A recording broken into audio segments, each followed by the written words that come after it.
Pirmajā uzdevumā, ar kuru x vērtību izteiksmē nav jēgas. Ja? Un te jāatcerās, ka vienīgais izteiksmē nav jēgas ir, ja saucējā sanāk 0. Tas nozīmē, ka saucējā nedrīkst sanākt 0. Un šajā gadījumā, ja x ir 2, tad saucējā sanāk 0. Tātad x nevar būt 2. Atbilde B. Otrajā uzdevumā jāsaskaita daļas. Atceramies, ka mēs daļas varam saskaitīt tikai tad, kad saucēji ir vienādi. Un šajā gadījumā viņi actually arī ir vienādi. Saskaitīt augšas un dabūt 6 dalīts ar x. Šeit tātad sareizinam daļu reizināšana. X-am ieliekam saucējā viennieku, sareizinam augšu ar augšu un apakšu ar apakšu, un mēs dabūjam 2x dalīts ar y plus 3. Tiem, kas man nezina, mani sauc Ernests Kazakievičs, esmu iegūs 100% matemātikas eksāmenā, 2. vietu valsts matemātikas olimpiādē un 1. vietu zinātniski pētniecisko darbu konferencē, bet tagad mans mērķis ir garlaicīgo matemātiku pastāstīt jauniešiem saprotamā valodā. Trešajā uzdevumā sadalīt reizinātājos, skaitītāju un saīsināt daļas. Ja te mēs redzam formulu x kubā, un 8 ir tas pats, kas 2 kubā. Ja, un tad trešā pakāpe mīnus trešā pakāpe, to formulu mēs varam atrast šeit, to formulu mēs arī pielietojam. Dabūjam x mīnus 2 reiz x kvadrātā plus 2x plus 4, 2 reiz x mīnus 2. Saīsinam, un atbilde sanāk x kvadrātā plus 2x plus 4 dalīts ar 2. Šeit tātad kupsakne, kurš skaitlis jākāpina trešajā pakāpē, lai dabūtu 64, tas ir 4, no 4 trešajā pakāpē ir 64. Logaritms, kurā pakāpē jākāpina šis skaitlis, lai dabūtu šo skaitli. Nu, teorētiski te var baigi nečkarēties, vienkārši ielikt kalkulatorā. Kalkulatorā mēs ierakstam log 1000 dalīts ar log 0,1, un kalkulators mums izmetīs mīnus 3. 5. bankā mēs noguldījām 1000 eiro ar salikto procentu likmi 2%, kā mēs aprēķinam summu pēc 3 gadiem. Salikto procentu formulu, tāda pamatkapitāls, reiz procenti pakāpēm. Šitas mums galīgi nedara,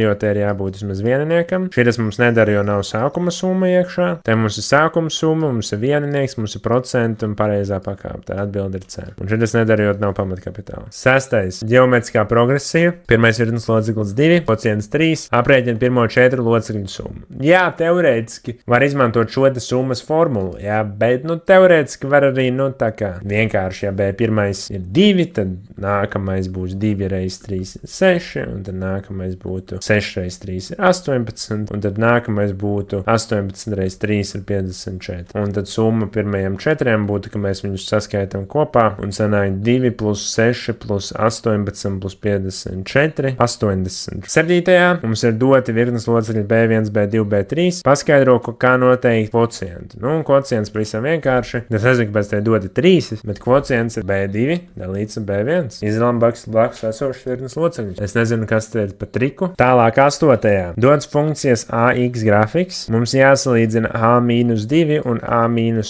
Te mums būs -2 un te mums būs -1. Un pie -2 A ir šeit un pie -1 A ir šeit. Tas nozīmē, ka A-2 tad tas ir lielāks nekā A-1. Ieliekam, ka A-2 lielāks par A-1. Tālāk 9. atrisina vienādojumu. 0,5 ir tas pats, kas viena puse, un 2 ir tas pats, kas viena puse mīnus pirmajā pakāpē. Un tad sanāk, ka x plus 1 ir vienāds -1. To viennieku aiznesam uz otru pusi un dabūjam x ir -2. 10. uzdevumā daļveida nevienādība. Mēs rakstam skaidītājs vienāds 0, saucējs nav vienāds 0. 4 pārnesam uz otru pusi, izvelkam sakni, sanāk x var būt plusē -2. Te pārnesam vieninieku uz otru pusi, un izdalot ar -1, mēs dabūjam x nevar būt 1. Tālāk mēs zīmējam grafiku, tad atceramies, ka saucējiem vienmēr būs tukšais punkts, un šajā gadījumā mums tāda būs lineāra funkcija, un tā kā x ir negatīvs, tad būs dilstoša lineāra funkcija. Skaidītājiem ir jāskatās uzmanīgāk, ja parastās zīmes tukšie punkti apaļās iekavas, sarežģītās zīmes pilnie punkti kvadrāti iekavas. Šajā gadījumā mums parastā zīme, tātad arī skaidītājiem būs tukšie punkti, -2 un 2. Un šajā gadījumā mums ir kvadrāta funkcija, tāda būs parabola. Ja x kvadrāts ir pozitīvs, tad ar zariem uz augšu. Atceramies, funkcija virs x pozitīva, zem x negatīva. Tāda pozitīva funkcija dalīts pozitīva ir pozitīva, pozitīva dalīts ar negatīvu ir negatīva, negatīvs dalīts negatīva ir pozitīvs, pozitīvs dalīts negatīva ir negatīvs. Un tā kā mums vajag to, kas ir lielāks par 0, tad mums vajag pozitīvos. Pierakstam atbildīgs pieder no mīnus bezgalības līdz -2 un no 1 līdz 2. 11. uzdevumā ir vairākas opcijas, bet es es, piemēram, ieteiktu sākt ar to, ka mēs sareizinām krustā. Un tad pirmais paliek tāds pats, bet otro sareizinot krustā mēs dabūjam x plus 1 reiz 1 un 3 reiz y. Un tad 3y pārnesam pa kreisi, viennieku pārnesam pa labi. Un ja mēs gribētu, piemēram, saskaitīšanas paņēmienu rēķināt, tad otro mēs varam pareizināt ar -1. Mēs dabūjam x plus y ir 3 un minus x plus 3y ir 1.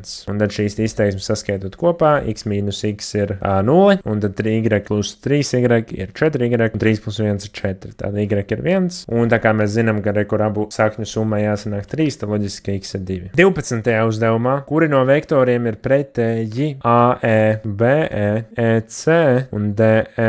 Un tad vienīgie, kuri tā kā ir tieši identiski, tie skatās pretējā virzienā, tas ir šis DE un BE. Tie ir vektori, kas ir vienādā lielumā, bet skatās pretējā virzienā. BE un DE. 13. vektors BD vienāds ar CB plus AB.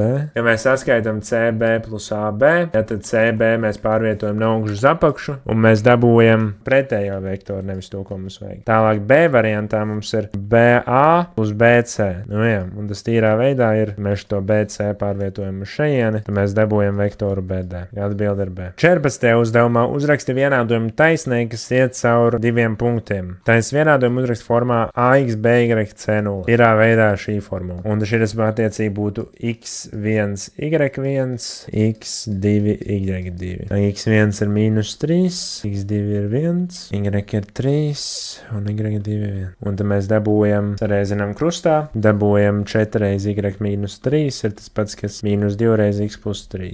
Sanāk. Un tad tā kā mums vajag šajā te formā, kur x un y ir aizdot kreisi, tad arī mēs nesam visu pa kreisi. Sanāk 4y minus 12 plus 2x plus 6, un mēs dabūjam 2x plus 4y minus 6, un tad visu var izdalīt ar 2, un x plus 2y minus 3 būtu tā gada atbilde. 15. uzdevumā pamato, ka taisnes perpendikulāras. Jāatcerās, reku no formula lapas, ka divas taisnes perpendikulāras, jāņem virzienu koeficienti ir minus 1. Jānosaka virzienu koeficients. Un šī taisnē ir skaidrs, jā, ka virzienu koeficients ir 1/3. Bet šī nav tik viegli. Ja noteikti virzienu koeficientu mums ir jāiznes viss, kas nav y ir uz otru pusi. 3x un 5 aiznesot uz otru pusi, mēs dabūjam šādu izteiksmi, un tad mēs dabūjam to, un tad tas, kas pīks, ir tas koeficients. Un tad trešais mēs sareizinām, kā 1 reiz kā 2, būtu 1/3 reiz minus 3, kas tik tiešām sanāk minus 1, tātad taisnes ir perpendikulāras. 16. Telpā doti punkti A, B, C, uz Y-kās, un jānosaka punkta C koordināti. Telpiskās koordinātas ir skatīties,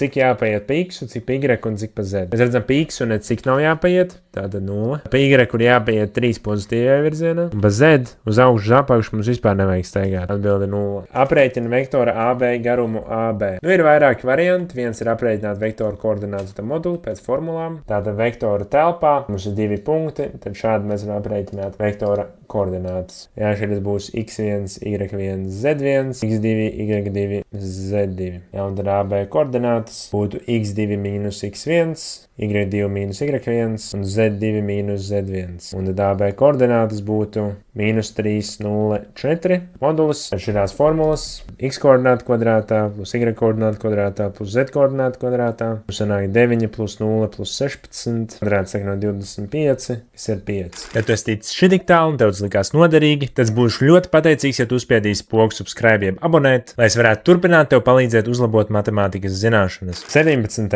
regulāra 4-stūra piramīda. Uzraksta leņķis starp piramīdas sānu, šķautni un pamata plāku. SD, šitā ir slīpne, šitas ir perpendikuls, šitā ir slīpnes projekcija, tas leņķis ir šis te. Tas būs leņķis SDO. Tālāk piramīdas pamata šķautnes garums ir 24, sānus kalnas augstums ir SK ir 13, ja šitas ir 13, šitas ir 24. Aprēķina piramīdas tilpumu. Mums ir piramīdas augstuma SO. Lai to mēs dabūtu, mums vajag uz to OK.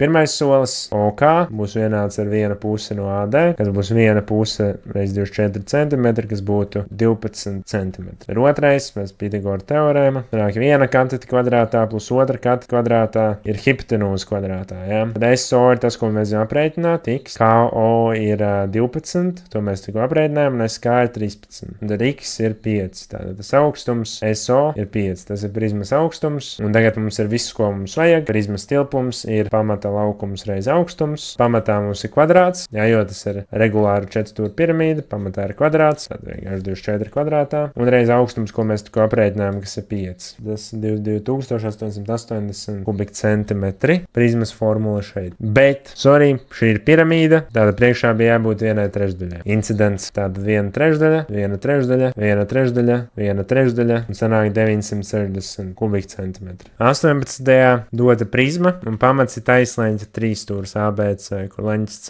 ir taisnas leņķis. Nosaki taišņu A1, B1 un CC1 savstarpēju novietojumu. Tad viņas ir šķērs. Viņas nekrustojās, tā aiziet uz tejienu un tā aiziet kaut kur aizmugurē. Lai gan izskatās, ka viņas krustojas, viņas reāli tāda nekrustojas, jo šī taisna ir daudz tuvāk nekā šī taisna. Tā pamato, ka A1CB jāpamato, ka šis leņķis arī būs taisns. Te ir 3 perpendikula teorēma, tā ir slīpne, slīpnes perpendikulas, slīpnes projekcija, un ja slīpnes projekcija ir perpendikulāra kaut kādai random taisnē, tad arī šis ir perpendikulārs tai taisnē. Tāda perpendikuls mums ir AA1, kas ir perpendikulārs plaknei, kurai ir tā taisna. Te mums ir slīpnes projekcija, AC perpendikulāra tai taisnē BC, un tas nozīmē, ka arī pati slīpne AC būs perpendikulāra tai taisnē pēc 3 perpendikulu teorēmas. Un zināms, ka BAC ir 30 grādi, BC 4 saknes no 3, BB1 5. Aprēķina sānus kaldnes AA1, BB1 laukumu. Šī aizmugurējā bloka laukumu, un viņam jau mēs vienu malu zinām, un mums tikai nebūtu šo apakšējo malu. Tīrākais sinus, redkateta un hipotenūza, tas, kas jāprēķina. Taisleņķa 3 stūrī, tā arī mēs rakstam. 3 stūris ABC, un tur mums būs sinus 30 grādiem, kas būtu pretkateta BC līdz ar hipotenūzu AB. Tad sinus 30 grādiem ir viena puse, BC ir, mēs zinām, 4 saknes no 3, un tad AB ir tas, ko mēs jāprēķināt, apzīmējam ar x, sareizinām krustā, un tad dabūjam 1 reiz x ir vienāds 2 reiz 4 saknes no 3. Mēs dabūjam x ir 8 saknes no 3. Tas būs tas AB, tas bija numur 1, un numur 2 darbība ir, ka tātad laukums A1, AB, B1 būtu vienkārši mala reiz mala. AB reiz BB1, 8 saknes no 3 reiz 5, 40 saknes no 3. Neaizmirstam te ievietot mērvienības šeit un mērvienības šeit. 19. uzdevums, kurš konus elements ir AB. Tas ir izklājums, ja konusa pamats un konusa tā sāru mala, tad šis būs vienkārši veidula. Ja, jo, ja mēs to konusu salocītu kopā, tad šitā būtu tā sāru mala. Un redz, konusa pamata rādījus samazina 3 reizes, paskaidro, kā mainīsies konusa tilpums. Kā mēs to varētu parādīt, ir, ka, piemēram, konusa sākotnējais tilpums būtu šeit 1/3 pi ar kvadrātā reiz h. Bet tad jaunā konusa tilpums būtu, kad rādījus samazina 3 reizes mazāk. Tad r dalīts 3, un tad mēs dabūjam gandrīz vienu to pašu. Šādi. Tad mēs to 1/9 paņemam priekšā. 1/9 reiz sakni no 3 pi dalīts ar pi ar kvadrātā reiz h. Mēs redzam, ka šis mums ir vienkārši vecais laukums, ja?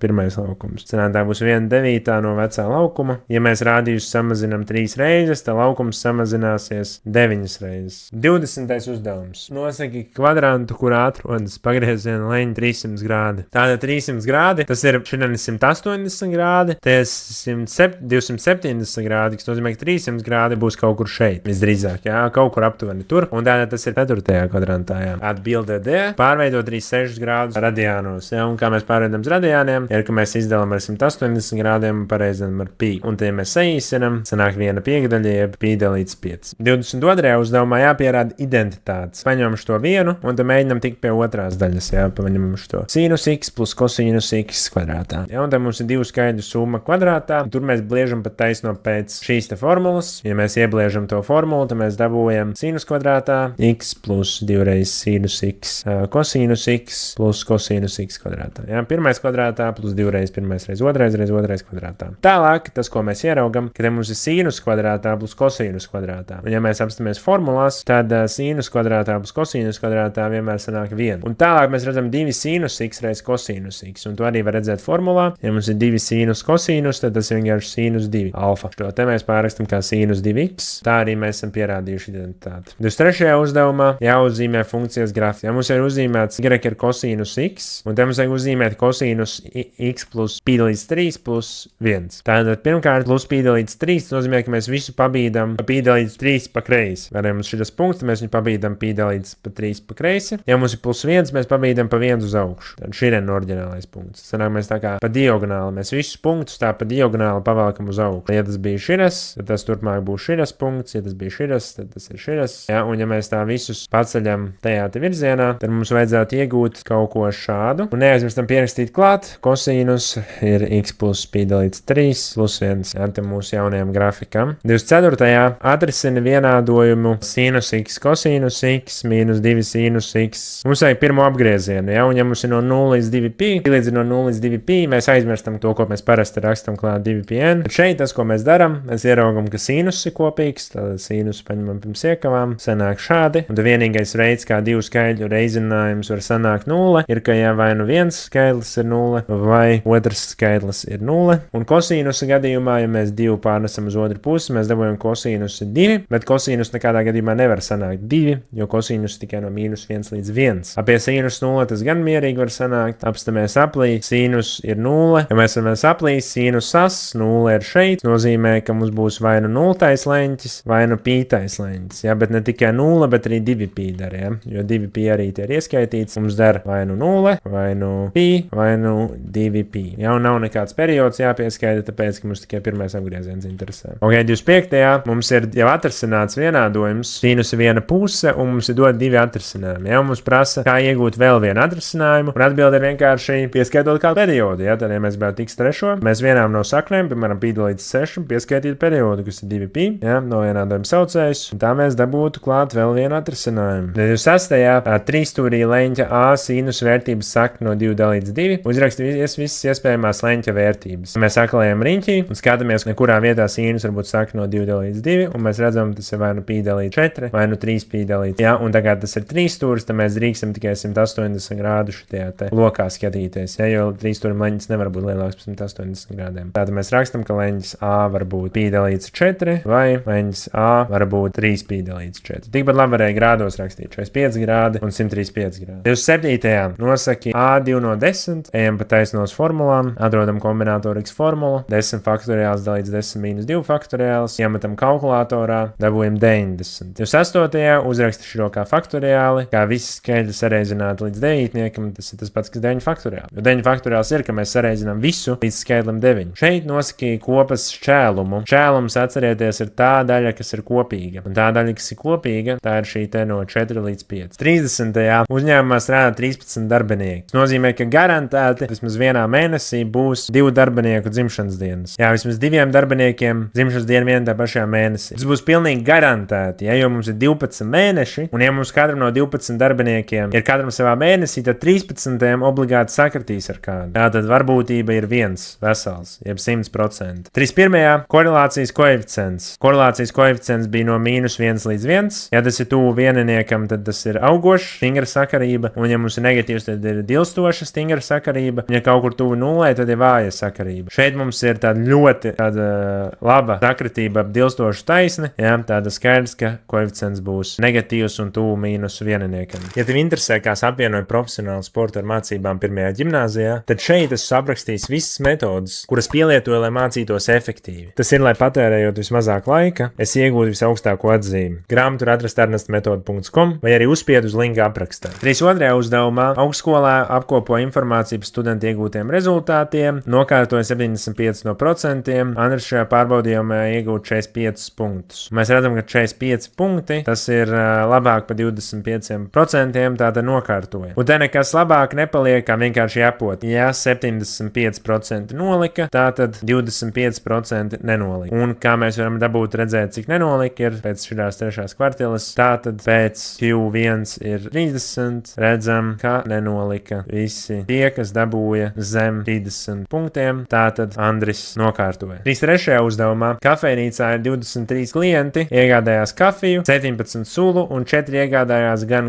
Aprēķini varbūtību, ka uz labu laimi izvēlēts klients iegādājās tikai sulu. Ok, pirmais mums jāuzdomā, cik klienti pavisam bija kopā, right? Tātad mums bija sulas klienti, kafijas klienti, ja, un mēs zinām, ka sulu iegādājās 17, kafija 23 un abus iegādājās 4. Ja sulu iegādājās 17 un no tiem 17 4 iegādājās arī kafiju, tad sanāk tikai sulu iegādājās 13. Pats arī šeit ir kafija 23, bet 4 no tiem iegādājās arī sulu, tad sanāk tikai kafija nopirka 9. Un tad, ja mēs varam saskaitīt, cik kopā vispār bija klientu, kopā 13 plus 4 plus 19 ir 36 klienti. Ok? Un tad varbūtība, tas ir pirmais solis, ir otrais solis un trešais solis. Varbūtība labvēlīgie pret visiem. visiem. Labvēlīgie ir, ka iegādājās tikai sulu 13. Visi kopā bija 36 klienti. 36. 34. mums stabiņu diagrammā elektrības patēriņš, un kurās dienās elektrības patēriņš bija mazāks nekā šīs nedēļas vidējais patēriņš. Tad vidējais ir, ka mēs visu saskaitām kopā un izdalām ar dienu skaitu. Un dienas kopā ir 7, 75,7, un to izdalot ar 7, mēs dabūjam aptuveni 10,81. Un tie ir kilovatstundas, tās ir, ok? Mēs redzam, mazāk bija otrdienā, piekdienā, sestdienā, svētdienā. Pierakstam otrdienā, piekdienā, sestdienā, svētdienā. Protams, ar pilniem vārdiem. Kravas mašīna un viegla automašīna dodās no pilsētas A uz pilsētu B, kuras atrodas 600 km attālumā. Kravas mašīna izbrauc 8, vieglā 10, un vieglā mašīna ir pa 15 km/h ātrāka, un abi ierodās vienlaicīgi pilsētā B. Standarta ātruma uzdevums, tāda zīmējuma tabula, ātrums, ceļš, laiks, tāda aprēķina vieglās automašīnas ātrumu, tāda vieglās automašīnas ātrums būs X, un kravinieks ir par 15 km/h lēnāks. Ceļš abi nobrauc pilno ceļu no A līdz B, abiem 600 km, un tātad, ja mēs zinām ātrumu un ceļu, tad mēs varam aprēķināt laiku. Ceļš dalīts ar ātrumu, ceļš dalīts ar ātrumu. Mums jāizmanto pēdējā informācija, ko mēs neesam izmantojuši. Kravas automašīna izbrauc 8, un viegla automašīna izbrauca 10. Izbrauc 2 stundas vēlāk, bet ieradās vienlaicīgi. Tas nozīmē, ka vieglā brauca pa 2 stundām mazāk. Tas nozīmē, ka kravas automašīnas laiks mīnus vieglās mašīnas laikam ir jāsanāk tās 2 stundas. Šis ir daļveida vienādojums, kur mēs visu pārnesam pa kreisi un novienādojam saucējus. Tad, kad ir novienādot saucēju, tam vajadzētu izstīties šādi. Atverot iekavas izskatās šādi, viss pazūd, novienkāršojot izskatās šādi, un tik līdz daļa ir vienāda ar 0, tad skaitītājs ir vienāds ar 0, un saucējs nekādā gadījumā nedrīkst būt 0. Tad šeit izdalot ar -2 mēs dabūjam x kvadrātā pēc vietas teorēmas vai diskriminanta. Pagaid, kaut kāds incidents tikko notika. Tas arī bija tas incidents, jā. Jā. 75 un -60. Tad tas nedara, jo negatīvs 75 km/h ar vieglā mašīna. Mēs pat taisno rakstam atbildi. Tam vieglās automašīnas ātrums bija 75 km/h. Pilsētā 12,000 sievietes reproduktīvā vecumā. Gada laikā grūtniecība plāno 20%, un 80% no tām patiešām iestājās grūtniecība. Ja tev ir kaut kādu to zīmējumu, ka mums ir 12,000 reproduktīvajā vecumā, tad grūtniecību plāno 20% un neplāno 80%. Neplāno. Tad 85% no tiem, kas plāno, actually iestājās. Tas nozīmē, ka 15% neiestājās. Ok, un tie, kas neplāno, 88% neiestājās, un tas sanāk 12% iestājās. Ok, mums jāprēķina, cik sievietēm iestājās neplānota grūtniecība. Tā no sākuma mums jāprēķina, cik sievietes neplānoja palikt stāvoklī. Tātad pirmais būtu 100% mīnus 20%, kas plānoja, tas sanāk 80% neplānoja grūtniecību. Tātad, un tad 80% no 12,000, kas ir tātad reproduktīvajā vecumā, 9,600 neplānoja, 100% mīnus 88, ka neiestājās grūtniecība, būtu 12%, ka iestājās, un tad ceturtais, tad 12% no tām, kas šis vispār ir kaut kāds 6. klases uzdevums. Un tas sanāk 1,1,5,2 sievietēm neplānota. Jā. Ātrums bezvēja apstākļos 54 km/h, vēja ātrums 6 m/s, leņķis starp drona lidošanas virzienu un vēja virzienu 50 grādi. Aprēķina drona rezultējošo ātrumu. Nu šis ir pilnīgākais incidents, jo tā kā nevar saprast. Nu laikam ir domāts tā, ka tā kā drons lido šajā virzienā ar 54 km/h, un leņķis starp drona lidošanas virzienu un vēja virzienu ir 50 grādi ir šeit. Tas sanāk, ka vējš pūta no muguras, nevis pretī. Jo daudziem bija nesaprašana. Un tas sanāk 6 m/s. Mums vajag aprēķināt rezultējošo vektoru, kas ir šis te. Jā, ja mēs skatāmies pēc paralogramma likuma, tas ir šis te vektors, summas vektors. Pirmais mēs varētu pie 4 km/h pārveidot uz metriem sekundē, jo atbildi vajag metrus sekundē. Kilometri tas ir tas pats, kas 54,000 metri stundā, kas būtu izdalot ar 60, tas būtu 900 metri minūtē, un izdalot vēlreiz ar 60, mēs dabūjam, ka tas ir 15 metri sekundē. Tad sanāk, ka CD būs tas pats, kas AB, kas būs 15, laikam šitos var ar vektoriem laikam zīmēt, 15 metri sekundē, un tad sanāk abu vektoru saskaitīšana būtu AC vektors, un tad mums jāprēķina, cik tas ir AC. Kā mēs aprēķinam to AC, mēs dabūjam leņķi šito te, un tāpēc kosīnus teorēmas. Leņķis D būs vienāds ar 80 grādi mīnus leņķis A, 80 grādi mīnus 50 grādi ir 130 grādi, un pēdējais ir tāda kosīnusa teorēma trīsstūrī ACD,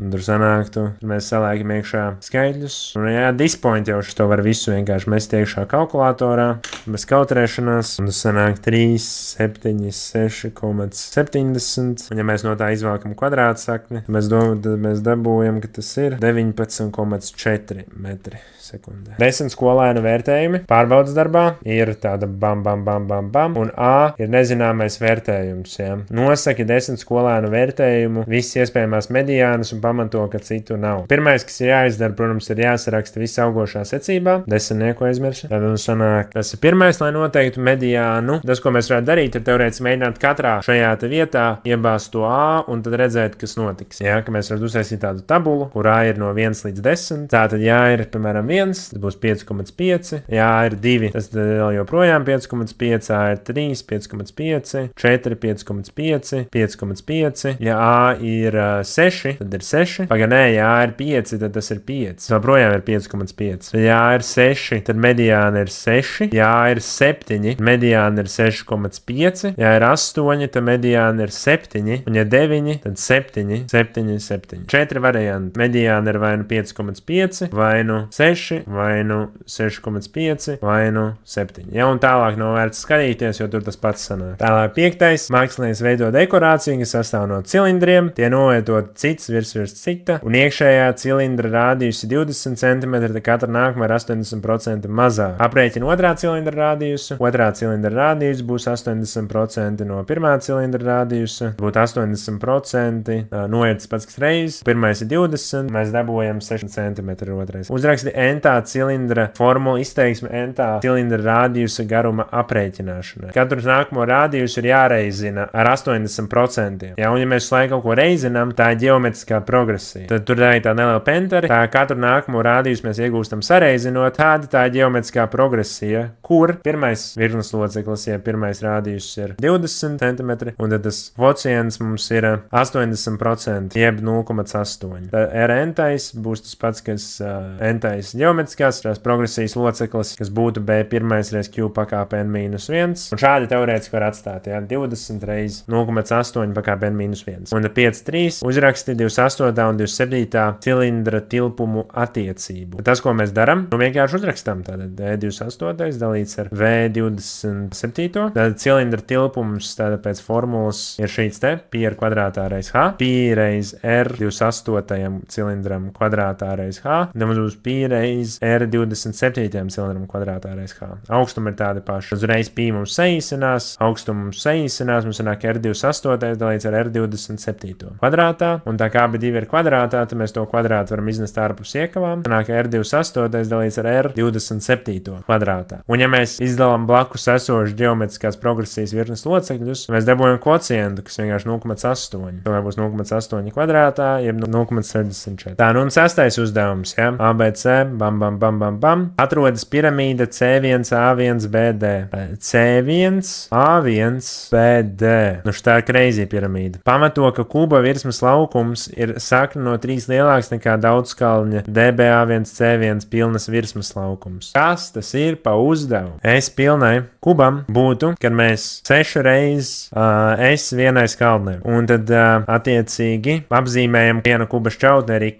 Un tad sanāk viena šķautne būs X kvadrātā, viena malta būs X kvadrātā, un sanāk būs 6X kvadrātā. Tā vajadzētu pierakstīt, apzīmē kuba šķautnes garums. Un tad tālāk mēs gribētu izrēķināt, cik sanāk krīta viena diagonāla. Piemēram, paņemam Pitagoru teorēmu, tad viena kateta ir X, otra kateta arī ir X, un DC1 tas, ko mēs zinām aprēķināt. Tā diagonāla, kalnas diagonāla, sanāks būs 2X kvadrātā, sanāks kalnas diagonāla, būs X reizes sāka no 2. Un tad šitās te piramīdas, kas mums sanāk, arī būtībā visas šķautnes ir vienādas, jo visi ir vienādi šie tā kā 3 stūri. Aprēķināt vienu skāli skalne un pareizināt ar 4, jo tai piramīdē ir 4 šīs skalnes. Tāda S pilnai piramīdai būs 6 reiz S skalnei, 4 skalnes. Šajā gadījumā mums ir 4 reiz S regulāram 3 stūrim, ja? Jo katra tā piramīdas skalne ir regulārs 3 stūris, kuram mali ir diagonāli. Ja? Un tad regulāra 3 stūra formula. Šito uzdevumu paskaidrot ir incidents, vienkārši incidents, rekur bam, A kvadrātā saknes no 3 dalīts ar 4. Šajā gadījumā tam mums tā mali ir tā diagonāla, X saknes no 2 kvadrātā reiz sakne no 3 dalīts ar 4. 4 saīsinās un mums paliek 2x saknes no 3. Pēdējais solis mums ir pierādīt, ka kuba virsmas laukums ir lielāks nekā piramīda. Pa sakni no 3. Tātad S kuba dalīts ar S piramīdas. Kubam ir 6 saknes. Šitā te izmaiņa 2x